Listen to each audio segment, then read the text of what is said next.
or from the previous estimate from 2020. We know all costs are significant for folks. But hydro customers won't feel the impact until at least next year, after a multi-billion-dollar mitigation plan involving the federal and provincial governments is completed, one that aims to prevent rates from doubling in the Muskrat era. We know that any change in the cost of the project is challenging for customers. They count on us, and we take that responsibility seriously. And so we've been working to manage the risks that we've faced. The software struggles means the link has been restricted to half its capacity, up to 400 megawatts, displacing more than 500,000 barrels of carbon-emitting oil at the Holyrood thermal plant last year. There's even further benefits as a result of Muskrat Falls energy displacing thermal sources in jurisdictions outside Newfoundland and Labrador. This is significant. So will there be any consequences for GE, the company hired to develop the software? We're focused right now on concluding the project at the schedule that we're aiming toward now. But there is some encouraging news. A new version of the software has been installed. So far, so good. And if testing is successful, the project could be fully commissioned later this year. Yes, there have been challenges along the way, and there may be more, but we are making progress. Meanwhile, the new power station at Muskrat is humming, exceeding its rated output last month. Terry Roberts, CBC News, St. John's.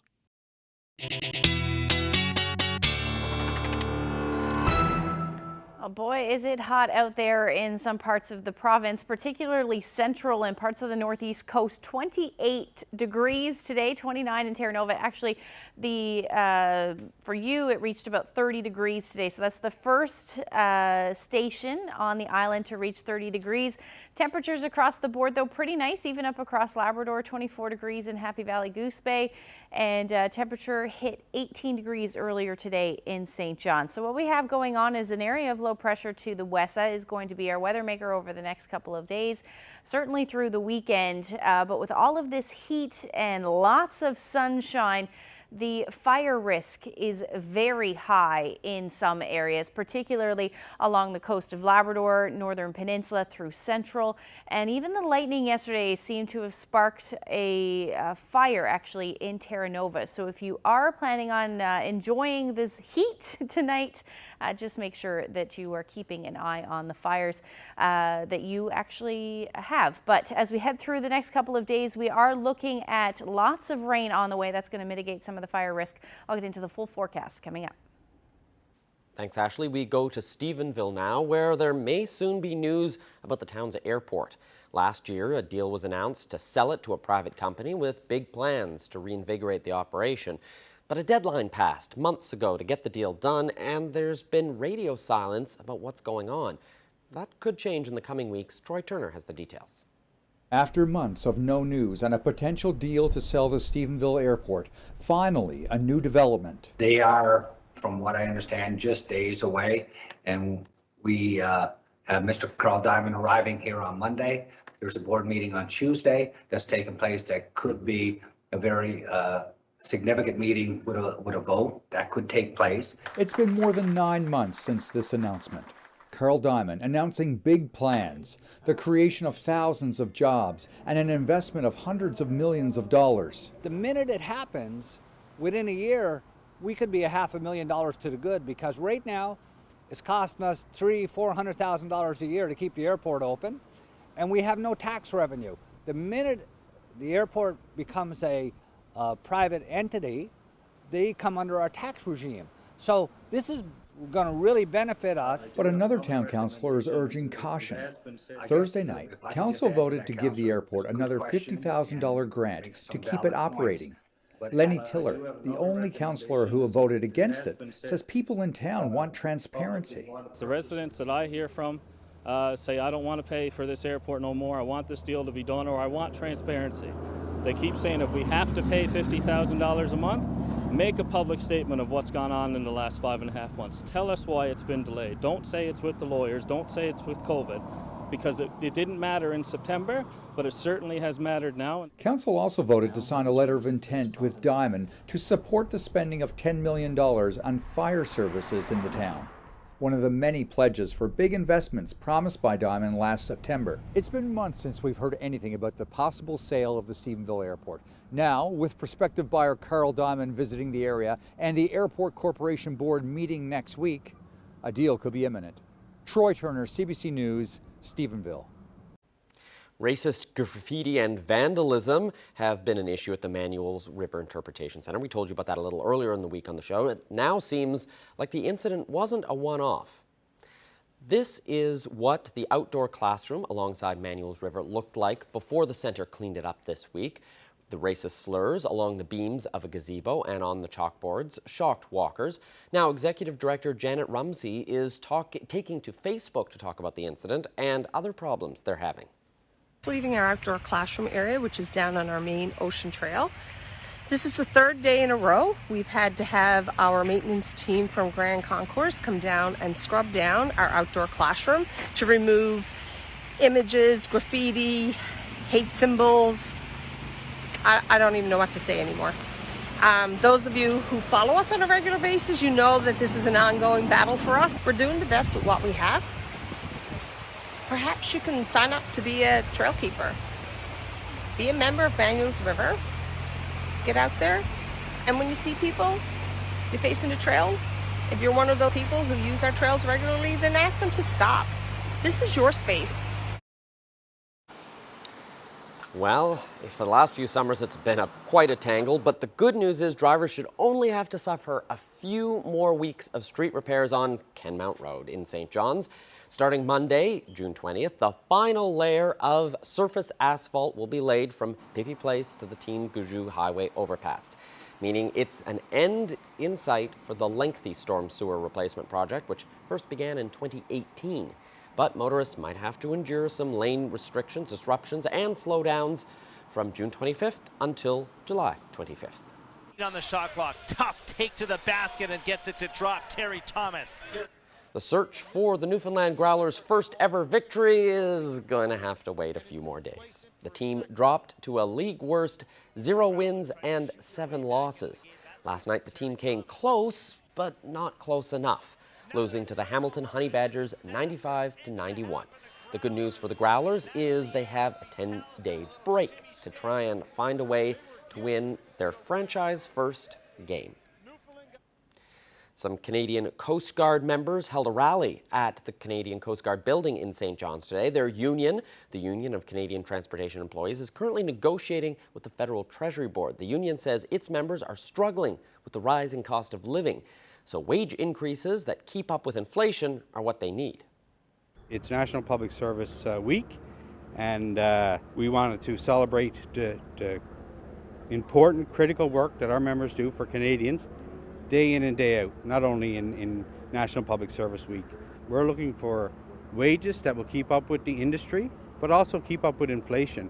And what we're being offered is essentially amounts to a wage cut. With inflation hovering at about 6%, 1.7% increase means that our members are going to lose money out of their pockets. And we all know the price of gas, the price of groceries, and everything is going up. So that's why we're here. We're here to celebrate their work and remind the government that it should be a National Public Service Week 52 weeks of the year, and show them the respect, not by having a barbecue, not by having a game of chance so they can win a parking spot for 3 weeks, but to come to the bargaining table and pay them wages that are comparable to the industry and that don't erode with inflation. It's critical for our members that they're able to, if the Coast Guard wants to provide these services for Canadians that are so important, especially in a marine industry like Newfoundland and Labrador, that they have to pay staff so they can retain and recruit. We know we have an aging fleet that needs to be replaced, but we also have aging crew, and we need to be able to recruit younger people and pay them a fair wage so they can raise their families. If you can imagine being on one of these vessels in the middle of the North Atlantic, trying to do a search and rescue in January off the coast of Newfoundland, I see that as a critical service that people are risking their lives day in and day out, so the people in the industry that are making more than them can be safe. Now, we did ask Treasury Board for a response to today's rally, but we have not had a response back yet. Well, fans of the popular 90s Irish rap group House of Pain won't get the chance to see the latest incarnation of the group. Frontman Everlast was forced to drop out of the show scheduled for Sunday, June 19th due to unforeseen circumstances. Iceberg Alley organizers have canceled that night of shows and say refunds will be available in 5 to 7 days. While some folks would have taken advantage of today, people looking to use the splash pads and pools in St. John's, well, they're going to have to wait till July. It's a sure sign that summer is coming. The city says the outdoor pools at Bannerman and Bowring Park will be open to swimmers looking to make a splash on Saturday, July 2nd. It's on the same day that the splash pads will start spurting their water at both parks, as well as the one at the Kenmount Terrace Community Centre.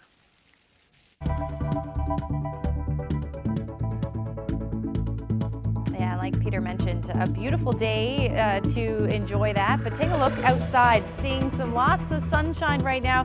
Current conditions sitting around 16 degrees in St. John's. We do have some wet weather on the way for parts of the province. I'll get into the full forecast coming up.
Well, the police were in hot pursuit today. I guess hot because of the weather, but also they were chasing a good cause. The RNC, RCMP, Sheriff's Office, Fish and Wildlife Enforcement, MUN Campus Security, and the military police all took part in a 5-kilometer run this afternoon. Yeah, the various police units put their feet to the pavement for the law enforcement fundraiser, which raises cash for the Special Olympics. And boy, did they pick a great day for 5K.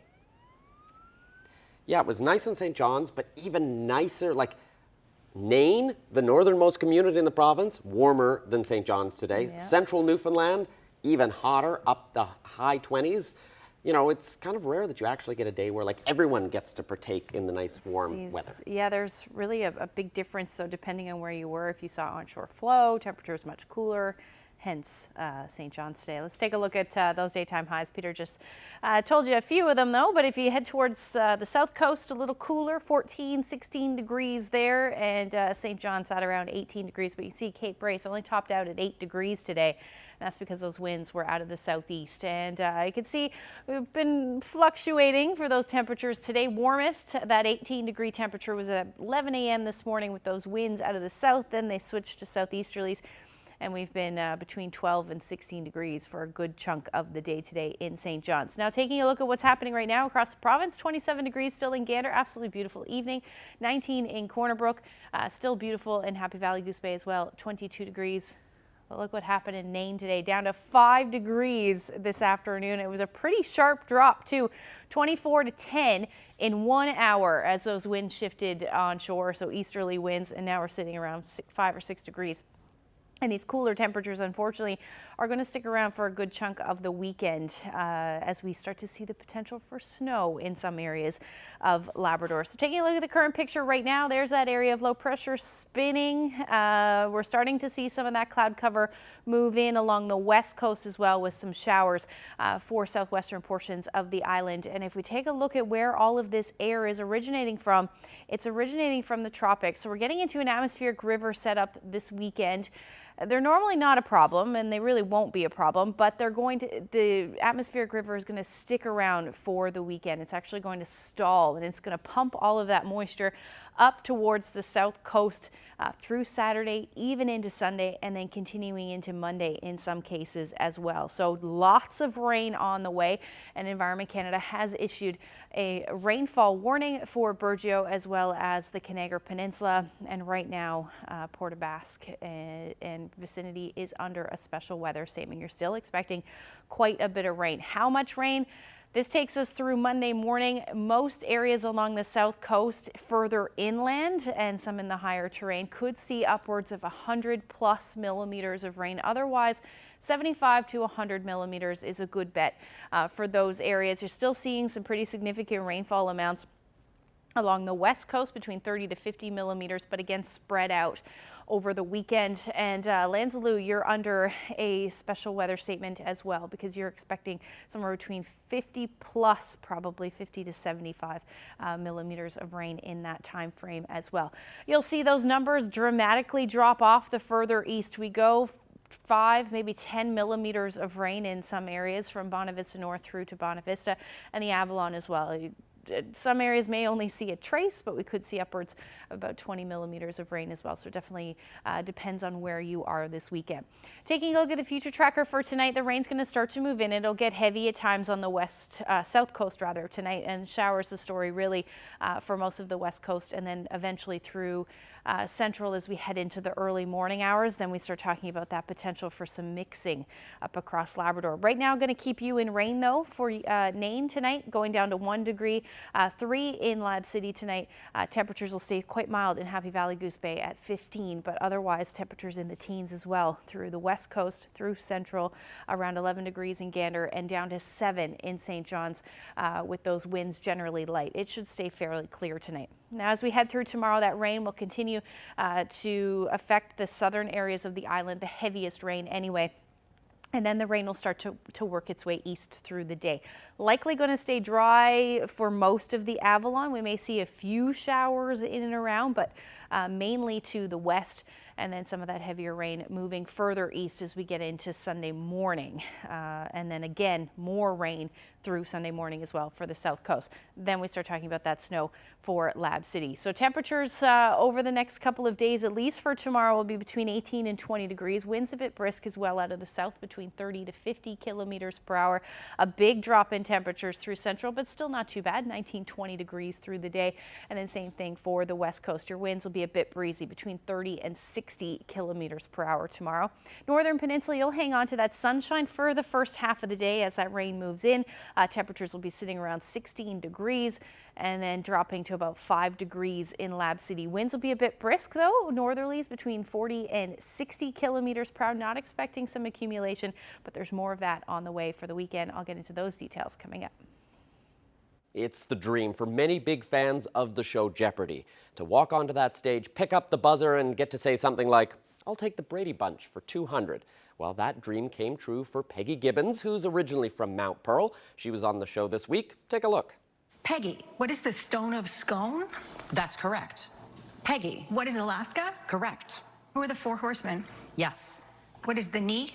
That's right. That will put you in the lead. Peggy Gibbons joins us now from Toronto. Thanks for joining us. Oh, you're welcome. So on the show, you mentioned that you used your honeymoon to go to New York to audition for Jeopardy. How big of a dream has it been for you? So it was a long-standing dream. I actually got married 10 years ago, so that was my first audition. We took the honeymoon money and spent it on a trip to New York before the wedding.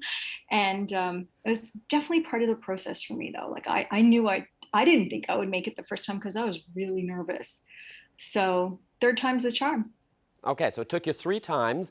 When you finally, found out, okay, I'm going to be on, how much do you do to prepare? Like, these questions are all over the board. How much can you prepare for something like this? Honestly, I don't think you can prepare when you get the call. You can't prepare knowledge anyway. You can practice your recall and your gameplay, but you need to be prepared before you audition. And it's like it's a skill as much as a knowledge set. You have to practice with your brain, keeping things accessible and expanding and definitely confirming your knowledge as well. And I guess it's that skill of not only knowing it, but being able to pull it out of your head on that moment when the lights are on and the pressure and everything is happening. That happened to me on the show because I know who Kareem Abdul-Jabbar is. He's quite famous in the Jeopardy world because he's a big supporter of the show, and his name would not come to me when he came up. And so that was kind of annoying. And there was one other incident that had happened, but it might have been nerves, but I got going, so. For people who haven't seen the episode, we'll warn you, it's spoilers. If you've got it on PVR, you still want to watch it. You may want to, stick your fingers in your ears, but, give us a run through of the game. How did you do? So I did really well in the first round. I was in the lead going into Double Jeopardy, and Double Jeopardy was a real challenge. I didn't get any, I didn't get any of the daily doubles, and it was a lot of back and forth. And I made one huge mistake, which cost me dearly. The Blue Nile and the White Nile join together just north of this capital city. Peggy. What is Juba? No. Gregory. What is Khartoum? That's it. And in the time I've been studying, South Sudan became a country, and I had to add Juba into my knowledge mix of capitals. But when I reached for that in my brain, Juba came out instead of Khartoum, and that really hurt me, and I ended up coming second. How much have you been replaying this game in your mind since then? You know what? I've only been replaying sort of the big hits and the errors. But when I watched it on Wednesday night with my friends, I would say to my friend sitting next to me, I'd say, "Oh, I didn't get that one." And then I would get it. And I couldn't remember sort of the whole thing. So seeing the game, I was actually a lot happier with my performance than I had been sort of beating myself up about. So is it going to change how you watch the show now that you've been on the other side of the TV screen? I think so. I definitely saw so how the game is recorded is different than what you see. It's a television show, so they edit things. I mean, it's all above board and they keep it, they have rules to follow. But I definitely, I watch it with different eyes for sure. Well, congratulations. Second place is still pretty amazing for those of us who sit there at home and get more of the questions wrong. So congratulations, and thanks for telling us about the experience. Anytime. And I just would like to say thank you to everyone in Newfoundland and all the Newfoundlanders around the world who have been insanely supportive. Like, I wish I won it for you guys. Like, it's, I hope everyone still enjoyed it. Thank you.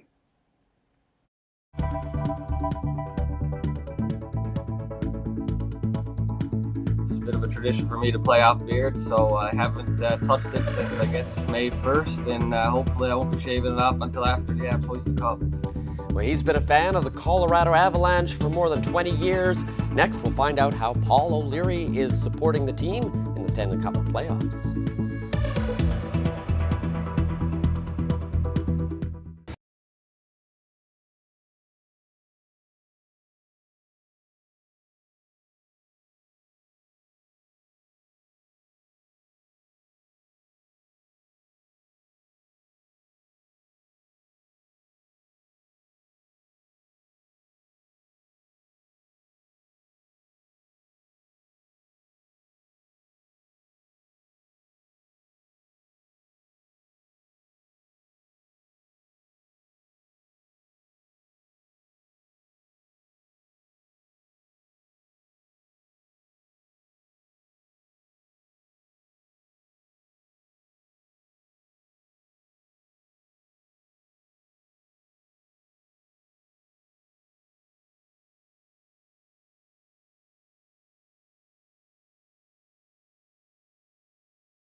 While the Colorado Avalanche are just 3 wins away from hoisting Lord Stanley's mug, for one man from St. John's, watching it on TV wasn't enough. So Paul O'Leary flew to Denver to see his favorite team play, and he joins us now from his hotel room. Thanks for being here.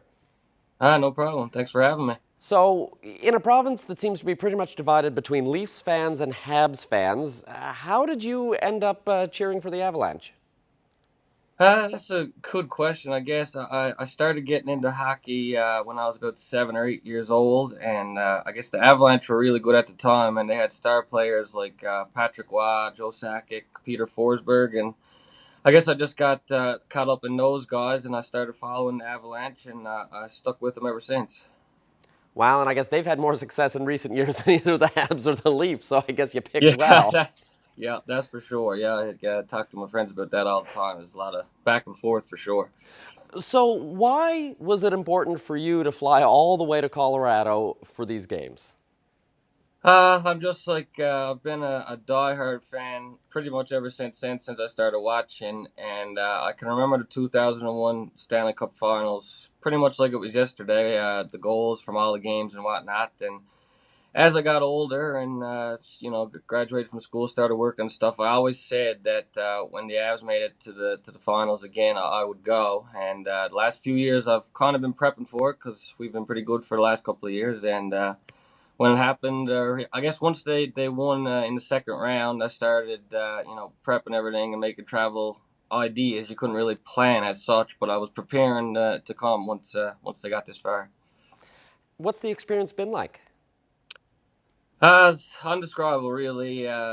Pretty emotional. Just walking to the rink on game day for game one, and everybody around, the atmosphere, and then in the building. We haven't seen anything like it. You can probably tell my voice is not 100%, and it's not even because I was yelling that much. It was just to talk to my dad sitting next to me. You couldn't hear anything. You had to shout. Do I want to know how much tickets cost for the Stanley Cup Finals? No, you definitely don't want to know. My dad's here with me. He don't even know, so I'll keep that one quiet, I think. So, are you in this for the long haul? Are you going to stay down there till we? What's your plan? No, this is we just came for games 1 and 2, so we're gonna go again tomorrow night and then head home Sunday. So we'll make sure we're home in time to be able to watch game 3. What's the memory that's going to stay strongest with you from being down there for the games? So far, I guess the couple of things, just being able to do this with my dad is a pretty amazing experience in itself. I mean, this is a once in a lifetime opportunity, so to be able to do it with him is very special. Again, like I said, just to walk into the stadium and looking around in warm up and pregame, like just you'll never forget that. And then the added memory was the overtime winner the other night, which I'll never see anything like that again, I'm sure. I'm noticing the beard there. I gotta ask, is this sticking around till we have a result here? What's the plan with that? Yeah, that's for sure. I'm glad you brought that up because I'm not necessarily well groomed here, but yeah, I started growing this as a bit of a tradition for me to play off beard, so I haven't touched it since I guess May 1st, and hopefully I won't be shaving it off until after the Avs hoist the cup. And what's the family think of the beard? They, like it, or are they hoping for a win so you can just get rid of it? Yeah, I don't think anybody's really too into it, but you just got to roll with it. The mom said you can't go down there looking like that, but that's it. It's all part of it. Well, good luck. Enjoy the experience, and fingers crossed. All right, perfect. Thank you very much. Thanks for having me.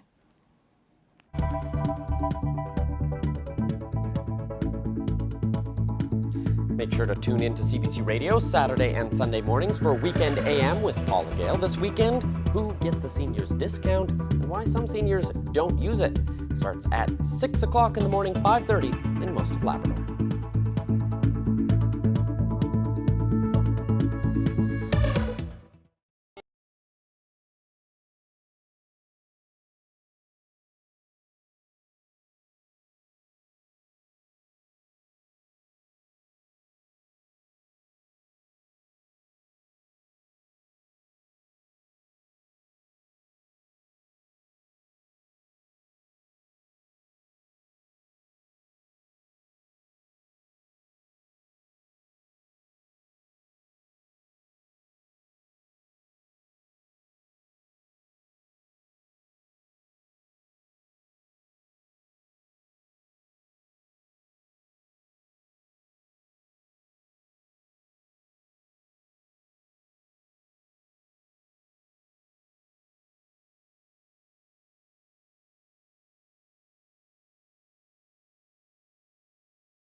A company in Nova Scotia that's harnessing the power of the Bay of Fundy to generate electricity has hit another milestone. The project is now selling its tidal power to Nova Scotians, paving the way for the commercialization of this new energy source. Brett Ruskin was on hand for the historic moment. You might think this is a boat moving through the water, but really it's staying in one spot while the fast-flowing current streams past. We are really stationary.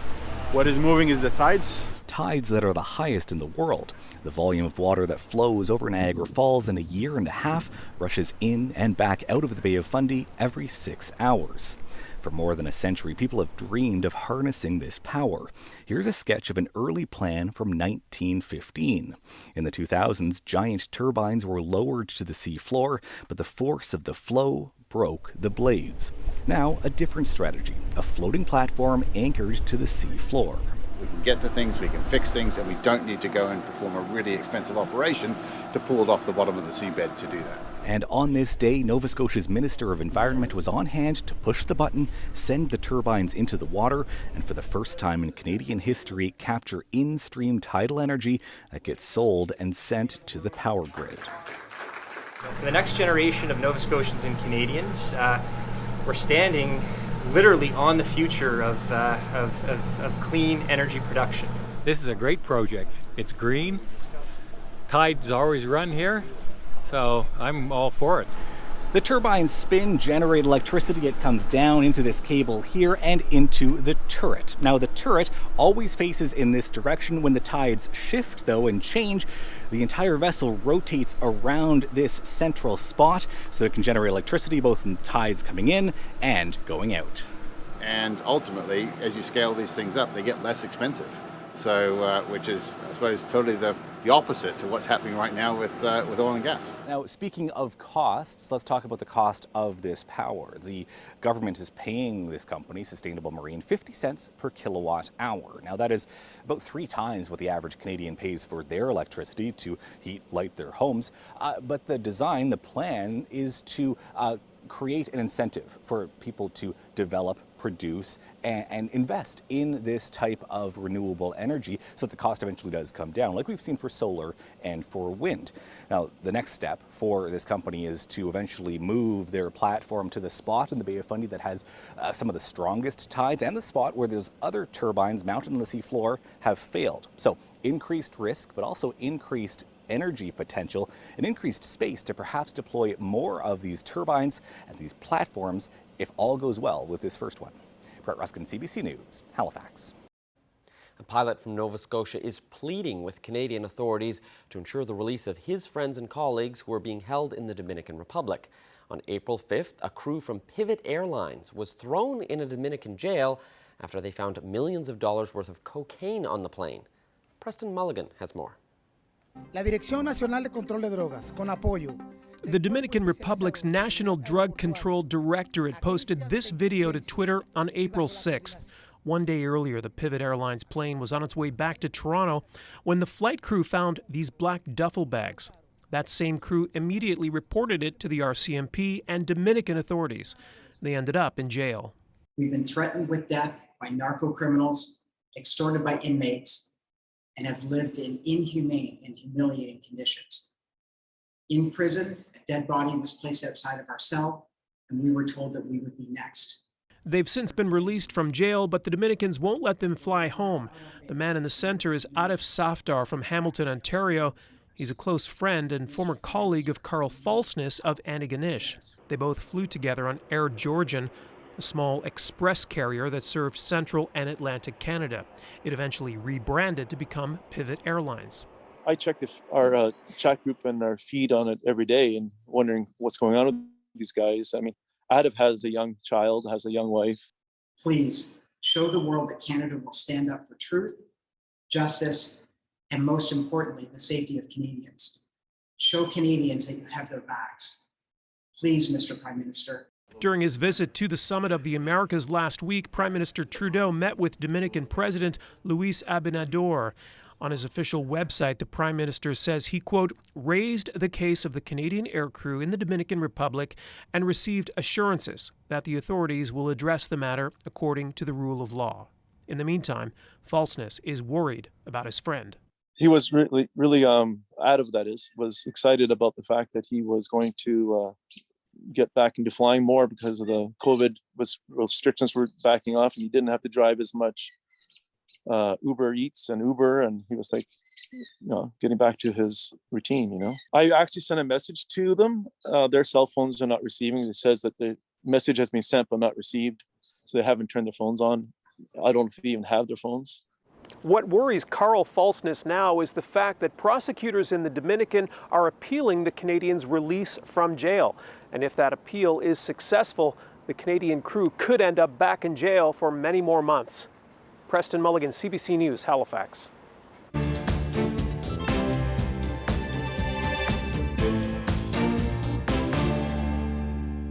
The Minister of Housing was at a private home in Ottawa this morning, a home that was recently retrofitted to be more energy efficient. He was there to announce the launch of the Canada Greener Homes Loan Program. This $4.4 billion initiative will provide interest-free loans of up to $40,000 per household to help homeowners make their homes more climate-friendly through extensive green retrofits, just like Roz and Anya just did to their home. The loan program will work in conjunction with the Canada Greener Homes grant. It already offers homeowners up to $5,000 to make their homes more energy efficient. Well, the next story is going to put a smile on your face. It's all about corgis. Take a look. I was shy before and was very afraid to communicate with people. And when I first time come to downtown and I even don't have any friends, and Bao make me adapt to the university life well. And even if I fail the course or have some sad moment. Because I bring him to school since he was 6 months old. So many people met him before. And the professor. And the professor know him too. And professor always invite Bao to come class. to the class. He came to school almost every day with us. He's 4 years old. And sometimes in the final exam, I will bring Bao to the exam room as well. And many people feel stressful. And when they see Bao, and they will feel more comfortable. And he will always support me and stay with me, and even go to library to study with me too. I think it's very important to me because I think it represents a perfect ending for my 4 years life. Because as I said, he went to his whole 4 years study. So I think he's a perfect student and is qualified to be graduated here.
Let's take a look at who's celebrating this week, starting with some anniversaries. Wince and Jean Kane are celebrating 57 years together. Wishing Reg and Kate Vivian from Glenwood a happy 56th wedding anniversary. Happy 54th anniversary to Calvin and Evelyn Russell. They're from Bay Roberts. Happy 58th anniversary going out to Boyd and June Glover of Sandy Cove. Happy anniversary to Mark and Pat Hiscox of Buckens, who celebrated their 54th wedding anniversary. Happy 51st anniversary to Wayne and Kathleen Harvey. Happy 50th wedding anniversary to Paul and Donna Benoit of Piccadilly. Happy 62nd anniversary to Bob and Bertha Harvey, formerly of St. John's, now living in Dartmouth, Nova Scotia. Another anniversary for folks living away. Happy 50th anniversary to Charlie and Gay Kelly. They're formerly from Gambo. They're now living in Oshawa, Ontario. Happy 59th wedding anniversary to Mervyn and Lorraine Rideout from Grand Falls, Windsor. Jim and Anne Tessier of Grand Bank are celebrating their 50th anniversary. Happy 50th anniversary to Ray and Carm Kiley. Donald and Sybil Noble of Victoria Cove, Gander Bay are celebrating 67 years together. Congratulations. Wishing Danny and Rita Kennedy of Avondale a happy 50th wedding anniversary. Congratulations to Paul and Margaret Dufour on their 53rd anniversary. They're originally from Labrador City, now living in St. John's. Happy 60th anniversary to Eric and Ada Everly. Happy 53rd wedding anniversary to Chesley and Mary Barrett of St. John's. Happy 51st anniversary to Baxter and Triffy Golding, once living in Gambo, but now they live in Gander. Yvonne and Tom Courtney of Grand Falls, Windsor, now living in Calgary, are celebrating their 50th wedding anniversary. Happy 55th anniversary to Ron and Patsy Doyle of Petty Harbour, Maddox Cove. Happy 50th anniversary to Max and Gloria Vivian of Hare Bay. Happy 67th wedding anniversary to Alec and Ellen Noseworthy. They're from Fortune. Herb and Edna Parsons from Corner Brook are celebrating 59 years. Happy 50th anniversary to Bill and Leah Budgel of Bishops Falls. Now to some birthdays, and we start with a big one. Happy birthday to Lucy Farrell. She's turning 100. Happy 90th birthday to Roma Rideout of Gould's. Birthday greetings to Jessie Humber of Corner Brook. She's 90 years old. Happy 97th birthday to Alice Critch, living in St. John's. Happy 93rd birthday to Margaret Mullins of Fortune. Happy 90th birthday today to Maud O'Keefe. She's from Pooch Cove. Happy 95th birthday to Ruby Skinner of St. Philip's. A very happy 101st birthday to Marie Sullivan from Calvert. Happy birthday to Mary King of Balleen, who's 94 years old. Roy Maybe of St. John's will be celebrating his 91st birthday this weekend. Congratulations. Eric Stanley of Clarenville is celebrating his 95th birthday. Happy 92nd birthday to Teresa Dobbin of Port Saunders. Austin Park of McIvers will be celebrating his 91st. Happy 94th birthday to Barbara Shepard, living in Grand Falls, Windsor. Happy 93rd birthday to Len Parsons in Gander. And we end with a big one. Happy 102nd birthday to Lizzie Miles Warren, formerly of Gambo.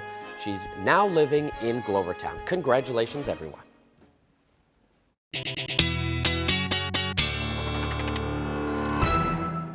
Well, Ashley, before we get into the weather, we really need to take a look at this. All dressed up and finally somewhere to go. Yeah, that's right. A dozen penguins have a new lease on life. Months of rehab have paid off for a group of penguins in South America. These 12 penguins waddled their way back to the sea this weekend in Argentina. They were rescued and brought back to good health by a group called the Mundo Marino Foundation. Many had been injured or were suffering from dehydration and malnutrition. Many also had hypothermia because they'd lost so many feathers. Veterinarians say possible causes include climate change, food scarcity, and pollution. Look at those little guys. Oh, back into the ocean. It's adorable. That is adorable. Well, and I guess if they like cool temperatures, they're going to be in luck for a few areas over the next couple of days. Especially up across Labrador. Yes. Yeah. The cold temperatures already there. No penguins, but certainly cool temperatures anyway. Yeah, For sure.